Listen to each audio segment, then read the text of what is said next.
Good morning. We are here at Great Sand Dunes National Park, our 11th and final national park of Wild West vacay. And why are we dressed so ridiculously today? Well, you can't even tell it or dress ridiculously. We're kind of dressed ridiculously. Well, first of all, it is cold. It's 62 degrees. We're freezing. And then second of all, we are going to go sand sledding in the Great Sand Dunes. Yeah, that's exciting. Are you ready for that? No, I'm actually not. The tallest sand dune in North America is here. It's actually back there somewhere. It's actually one of those right there. Right there. So it's 750 feet tall. We're going to be climbing maybe to that one. And we're at 8,500 feet elevation, something like that. So we're going to be climbing hopefully to the top of Star Dune, which is the tallest sand dune in North America.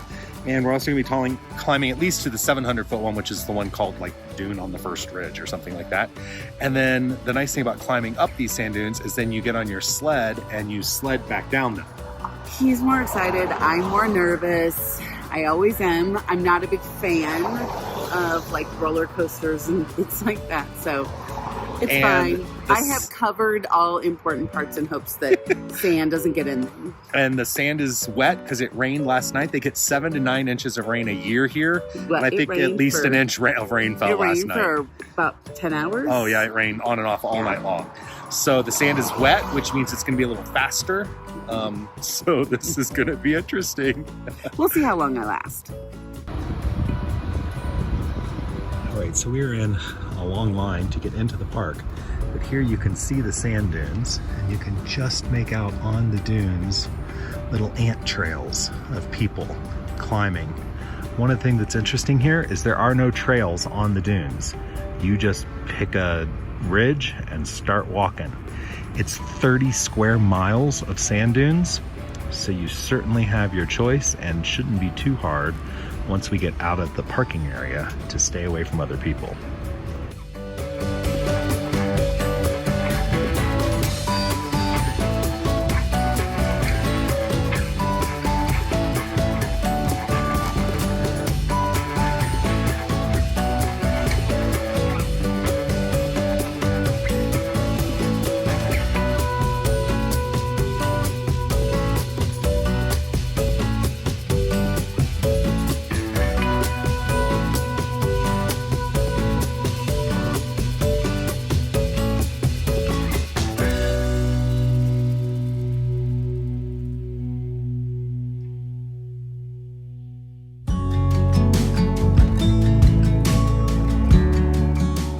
Remember, lean back.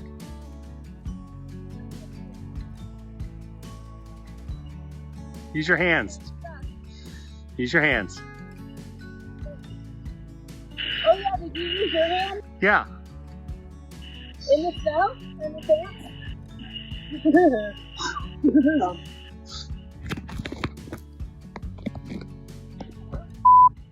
We're down already. Okay. Any last words, Brian? You need last words. This looks pretty Steep. Pretty steep. Goofball. There you go. Let's watch him roll and tumble. Oh, he may do better.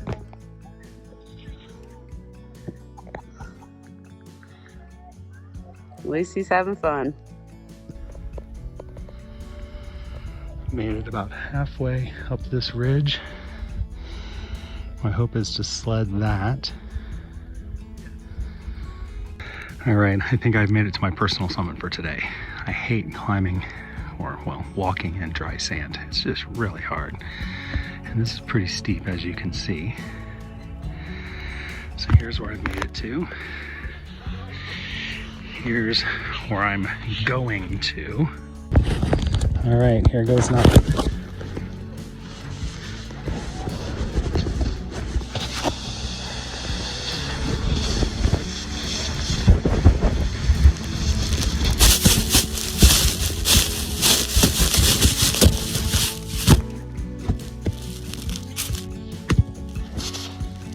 We're at Great Sand Dunes and we're driving on a 2-lane road. Does it look like it? No, it doesn't to me either. It doesn't even look like a road. No. Oh man. Oh lordy. So, what else do you want me to tell everybody, Brian? Road are we on? I don't know. What road are we on here? You've got the map. I'm busy driving.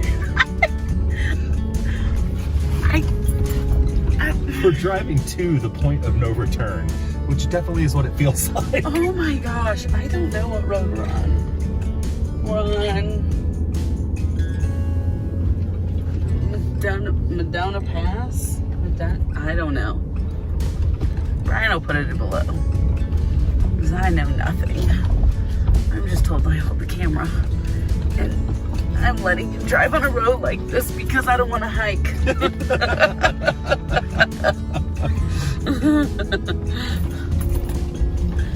You ever have those days where you're just not in the mood? Yep, that's it. That's today. Oh, sorry about the camera work. Oh. It's a pretty visitor center. They have the best setup for the gift shop. It's in the back, and all of the items for sale are actually in the window with corresponding numbers and prices. So then you just walk up to this plexiglass window and you say to them, I'll have number whatever, and they get it for you. All right, we are currently driving through Great Sand Dunes National Park. We were planning on hiking up to Mosca Pass. However, Michelle had a conversation with the park ranger. Yeah, she didn't have very good things to say. She says, well, at Great Sand Dunes, there's really not much else to do except the dunes. And I said, well, we did the dunes yesterday, so we were kind of hoping for something else. And so I asked her about a couple of hikes. She says, oh, I haven't done that one. I haven't done that one. She said, oh, that one's okay. I just don't like going all the way to the top. Yeah. And so she didn't have stellar reviews for much of anything. So the problem with Mosca Pass right now is that there are no expansive views on the trail. It's a 7-mile round-trip hike to the pass with 1,400 feet of elevation climb. And then when you get to the top, there's really nothing to see because it's all covered in trees. And today, it's, as you can see, it's all covered in clouds. Yeah. Now we're going to talk a little bit about Great Sand Dunes Park as a whole. The dunes are amazing. The dunes are beautiful. They're really stunning. It's quite a sight. I can see why the Park Service was established and why there was a need to protect this area. Yeah. Because it's really outstanding. And the mountains around the San Luis Valley are beautiful. You can see for a long ways. So I love that. I think we've been driving an hour and I can see the town of Alamosa. I say, and I just looked it up, and Alamosa is about 25 miles away, and we can actually see the town on the valley floor in front of us. The town is not anything to get excited about. They have a Walmart, they have the... There's a Chili's chain restaurant. They have the adventure stores where you get your sand sleds. I think there are 3 of them. Yeah. It's not like a touristy town, though. Good number of restaurants if you're looking to eat out, a couple of nicer hotels. But as far as the national park goes, and we've been to now 35, I think, national parks, this is probably not the most impressive. It's beautiful. You come here to...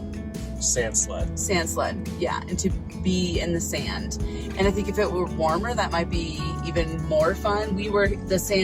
When we did sand sled, the sand was wet, and it's only 60, right now it's 64 degrees, so it's cooler here. Now, the other advantage of coming into this park would be coming earlier in the summer when the the stream is still flowing, because there's some water play activities that you can do in the stream. They get the sand ridges cause waves in the creek. Yeah. So that looks really cool. The videos on the website for the National Park Service show that. And that looks really cool, but the creek is usually dried up by the middle to end of June. And of course, we're here towards the end of July. And this year there was a lower than average snowfall, so the creek actually dried up the beginning of June. If you if your stomach can handle it, like the road we were just on, if you can handle that and more, you can drive to Zapata Falls, and that's just what was it, like a 3-mile hike? It was a half-mile hike. Half-mile hike. up the falls. To a 25-foot waterfall. So, but Which- you got to drive 3 miles on a road that was bumpier than the one we were on. Yeah, but It's, you know what? It's a park to check off the list, and I'm glad we came out. Shades of blue holds feather